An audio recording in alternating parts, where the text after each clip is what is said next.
Question है a cow, a horse, and a goat are tied with 5-meter long rope at each corner of a triangular piece of meadow. Find the area of land where these three animal can graze.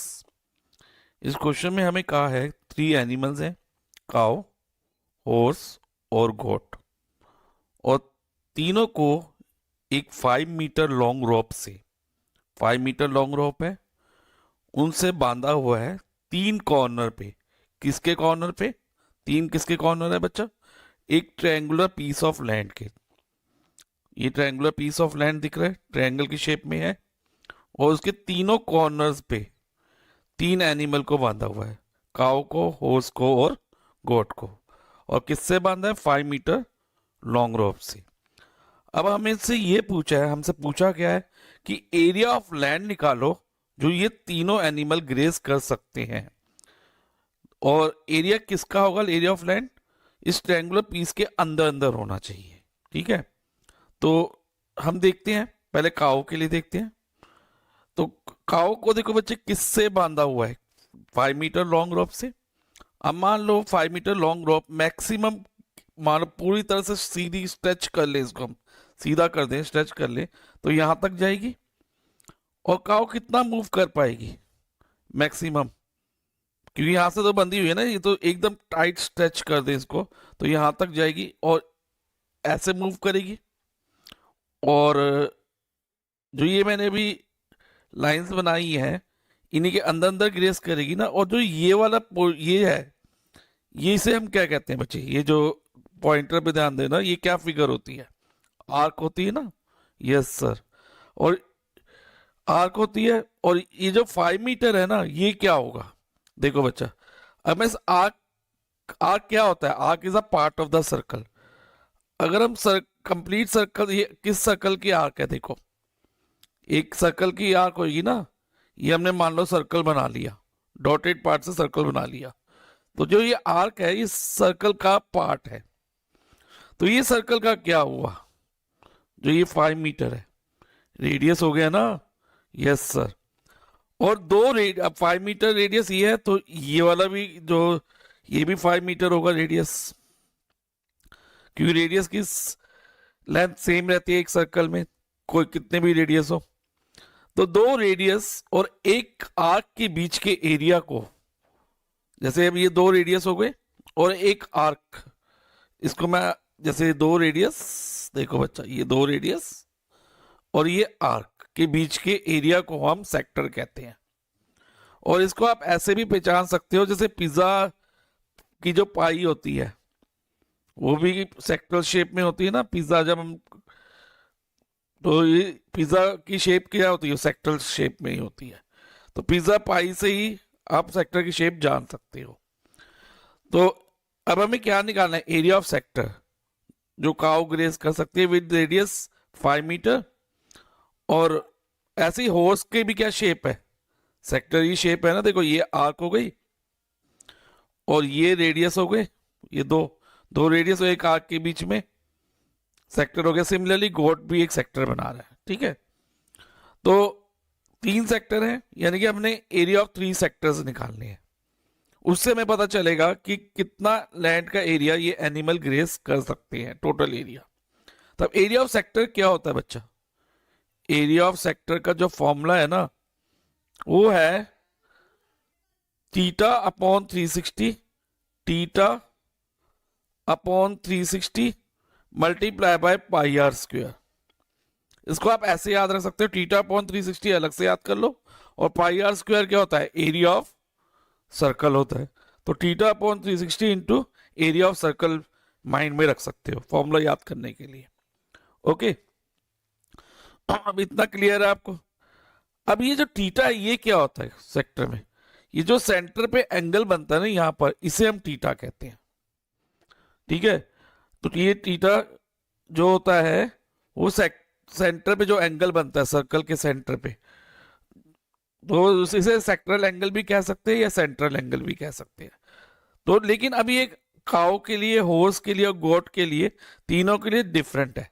Radius सबका same है, radius तो रोप की length हम लेंगे, क्योंकि ये 5 metre जो रोप की लेंथ है ये इसका रेडियस है, ठीक है। लेकिन थीटा सबका अलग है, तो ये वाला एंगल है, तो हम काउ के लिए θ1 मान लेते हैं, ओस के लिए θ2 और गोट के लिए θ3, ठीक है। θ1, θ2 और θ3, गोट का θ3 हो गया। क्लियर है बच्चा? तो अब हम फॉर्मूला अप्लाई करते हैं इसको और एरिया निकालते हैं, क्योंकि 3 सेक्टर है तो 3 एरिया ऑफ 3 सेक्टर्स ही होगा। तो area of first sector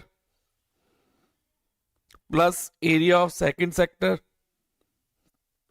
plus area of second sector जिसमें हॉर्स है plus area of third sector. तो अब फॉर्मूला तो ये रहेगा, और इसमें ध्यान रखना थीटा अलग अलग होगा, रेडियस लेकिन तीनों सेक्टर का सेम है 5 मीटर, रेडियस सबका 5 मीटर है। देखो तो फर्स्ट सेक्टर का हम थीटा हमने क्या अज्यूम किया, θ1 upon 360 multiply by pi r square plus area of second sector क्या रहेगा θ2, उसका θ2 है हमने अज्यूम किया, upon 360 multiply by pi r square. देखो रेडियस सेम ले रहे हैं हम, और गोट वाले सेक्टर का यानी कि θ3 upon 360 multiply by pi r square.